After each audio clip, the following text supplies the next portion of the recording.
Um dos maiores erros cometidos na perícia do INSS é apresentar receitas médicas com medicamentos fracos, como paracetamol ou dipirona. Esses remédios são usados para tratar problemas simples e, ao serem analisados pelo perito, podem diminuir a credibilidade da alegação de incapacidade para o trabalho. Se o medicamento usado não é forte ou de controle especial, o perito tende a interpretar que a doença não é suficientemente grave para justificar o afastamento. Outro detalhe que pode prejudicar a aprovação do benefício é a estagnação da medicação. Se a dosagem do medicamento continua a mesma, mesmo com o agravamento alegado da doença, o perito pode entender que não houve evolução no quadro clínico.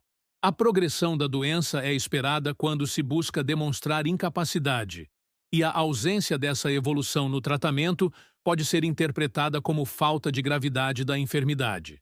Ao comparecer a uma perícia, é fundamental levar todos os documentos médicos possíveis. Além dos receituários, recomenda-se apresentar laudos médicos detalhados, que descrevam não só o diagnóstico, mas também a relação entre a doença e as limitações que ela impõe ao trabalho. Um laudo bem elaborado pode ser o fator decisivo para convencer o perito da necessidade de concessão do benefício. Outro aspecto que poucos segurados conhecem é que o perito realiza uma consulta ao CPF do requerente para verificar o histórico de pedidos de benefício por incapacidade. Quando há um histórico consistente de solicitações relacionadas à mesma doença, isso pode fortalecer a ideia de que a enfermidade realmente afeta a capacidade laboral. No entanto, se o histórico revela pedidos sucessivos por doenças distintas, isso pode gerar desconfiança e indicar uma tentativa de obtenção do benefício a qualquer custo. É preciso ter em mente que o perito não é um aliado do segurado durante a avaliação. Ele é um profissional treinado para analisar de maneira técnica e isenta, considerando a possibilidade de fraudes, que, infelizmente, são comuns. Por isso, a documentação médica precisa ser robusta e convincente, já que o perito tomará a decisão com base nos documentos apresentados e na coerência das informações fornecidas.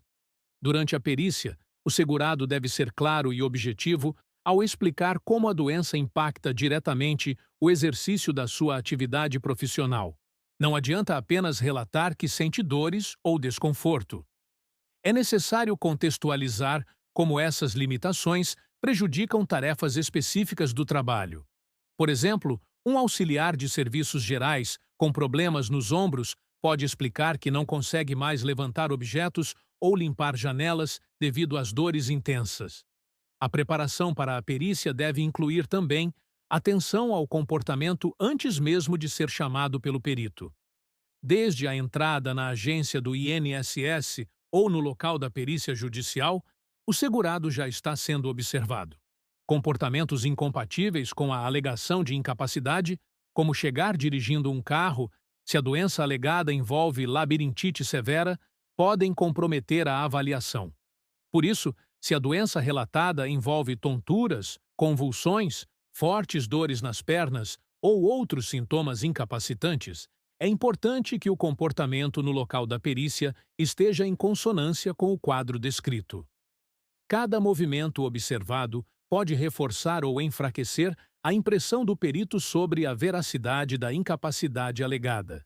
Levar atestados médicos, mesmo que simples, também é fundamental. Ainda que o laudo médico seja o documento mais importante, os atestados de passagens por prontos-socorros, clínicas e hospitais reforçam a ideia de que a doença gera impacto contínuo na vida do segurado. Um histórico de atendimentos emergenciais demonstra que a enfermidade afeta o cotidiano e não é algo pontual. Imagine uma pessoa que, durante o tratamento de uma doença grave, apresenta vários atestados de idas ao pronto-socorro em períodos curtos de tempo. Esse tipo de documentação mostra que a doença interfere no dia a dia do trabalhador de maneira recorrente, aumentando as chances de o perito considerar que a incapacidade é real e contínua.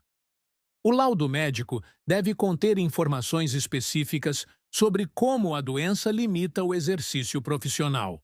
Apenas a indicação do diagnóstico não basta.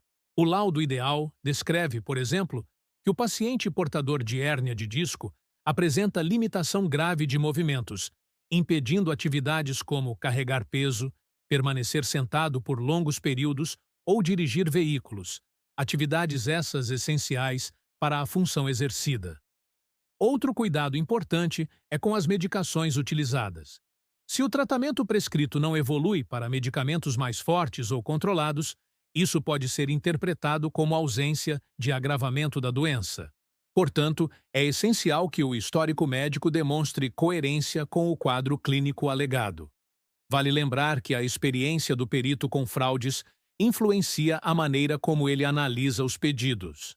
A perícia é feita com base na objetividade e na documentação. O perito não irá se guiar por compaixão, emoção ou empatia. A decisão será técnica, baseada no conjunto de provas que demonstrem a real necessidade de afastamento do trabalho. Mesmo na ausência de perguntas diretas, é fundamental que o segurado encontre oportunidades para explicar como a doença interfere no trabalho. Se o perito perguntar sobre sintomas, aproveite para detalhar como esses sintomas impedem a execução de tarefas específicas.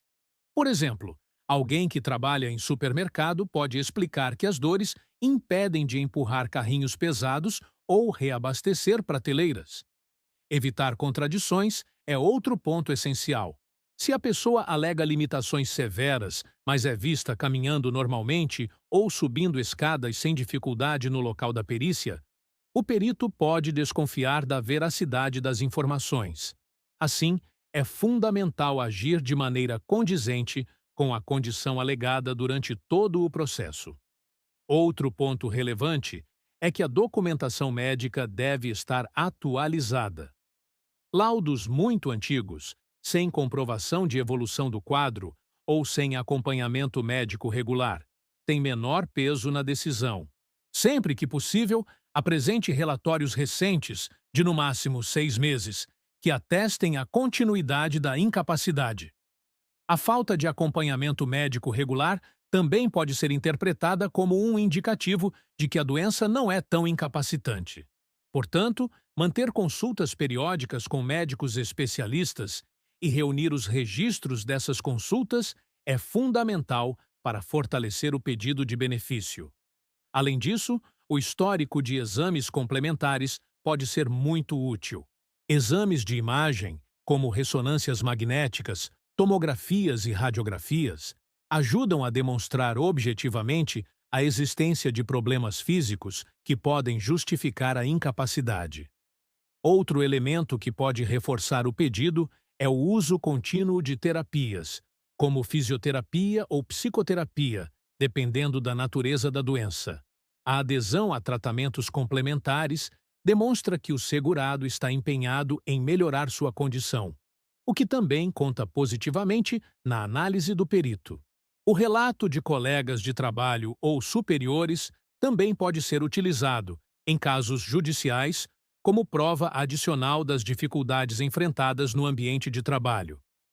Testemunhos relatando quedas de produtividade, faltas frequentes ou dificuldades de desempenho ajudam a compor o quadro geral de incapacidade.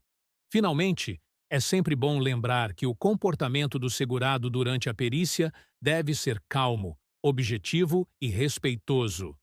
Nervosismo excessivo, respostas evasivas ou atitudes agressivas podem prejudicar a percepção do perito.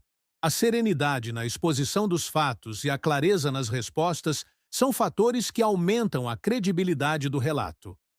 A perícia médica do INSS é um momento decisivo e, como vimos, cada detalhe faz diferença.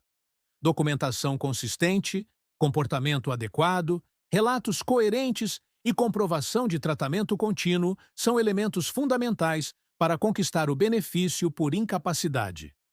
Com a preparação correta, aumentam-se muito as chances de aprovação, mesmo diante de um cenário de rigor nas concessões.